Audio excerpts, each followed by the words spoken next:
Indore police ने कड़ी मशक्कत के बाद पंजाब से दुष्कर्म के आरोपी को गिरफ्तार किया है। आरोपी पुलिस को कई बार चुनौती दे चुका था। पुलिस ने आरोपी पर 10,000 रुपए का इनाम तक घोषित कर दिया था, लेकिन इसके बावजूद आरोपी अपनी लोकेशन बदलकर पुलिस को चकमा दे रहा था, जिसे गिरफ्तार कर पूछताछ की जा रही है। दरअसल राऊ पुलिस को पीएससी की छात्रा ने शिकायत दर्ज कराई थी कि पीएससी की तैयारी के दौरान उसकी दोस्ती आरोपी प्रिंस राजपूत निवासी मिर्जापुर से हुई थी। आरोपी ने पीड़िता को झांसा देकर किराए के कमरे में शादी का वादा कर रखा और कई बार जबरदस्ती दुष्कर्म की वारदात को अंजाम दिया।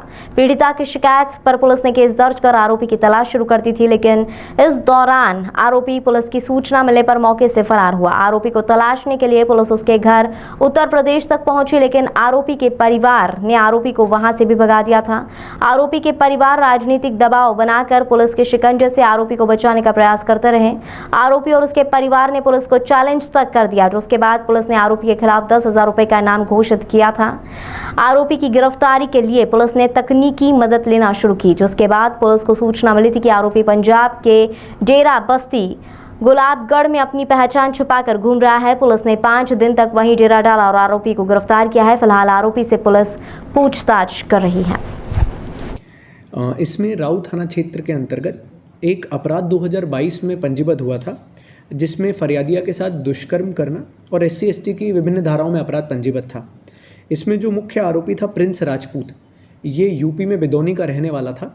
यहाँ पर UPSC की तैयारी करने के हिसाब से यहाँ आया था और फरियादिया भी UPSC की कोचिंग में ही उसकी मुलाकात हुई थी, जिसके बाद उसने ये अपराध कारित किया था।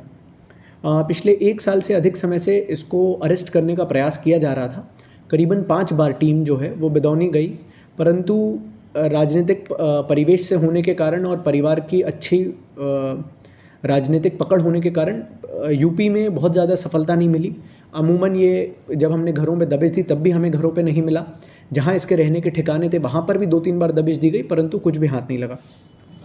फिर इसके हम लोग को एक सूचना प्राप्त हुई और ये सूचना हमें जब हमारी डिजिटल जन सुनवाई चल रही थी उसमें महिला के द्वारा दी गई, जिसमें इस आरोपी का एक आधार कार्ड नंबर उसने दिया, जो उसका कहना था कि इसने पहले कभी उसको बताया था।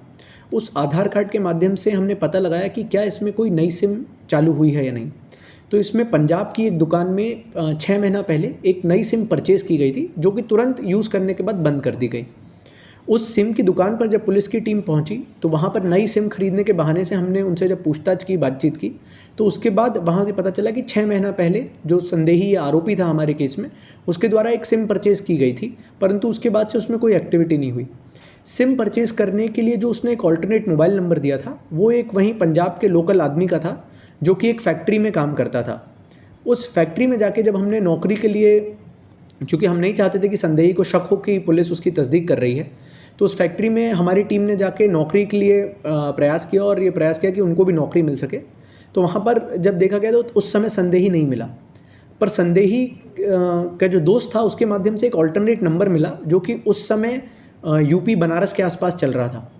तो पुलिस टीम ने वहीं पर वेट किया, उस पूरे एरिया की रेकी करी। रेकी करने के बाद ये निश्चित कर लिया कि अगर संदेही आएगा तो किस किस क्षेत्र में हो सकता है। फिर उसके बाद इंतज़ार किया। करीबन 15 दिन बाद जब संदेही वापस पहुंचा तो फिर नौकरी मांगने के नाम से पुलिस के 2 कर्मचारी थे, उन्होंने फैक्ट्री में अंदर गए, वो रहे। जब आरोपी की संदेही की जो शिफ्ट शुरू होने वाली थी तब वो मिला, उसको वहाँ से फिर पकड़ा, फिर उसको पूछताछ के लिए लेके आए, फिर उसकी विधिवत गिरफ्तारी कर उसको अब न्यायालय में पेश किया जा रहा है।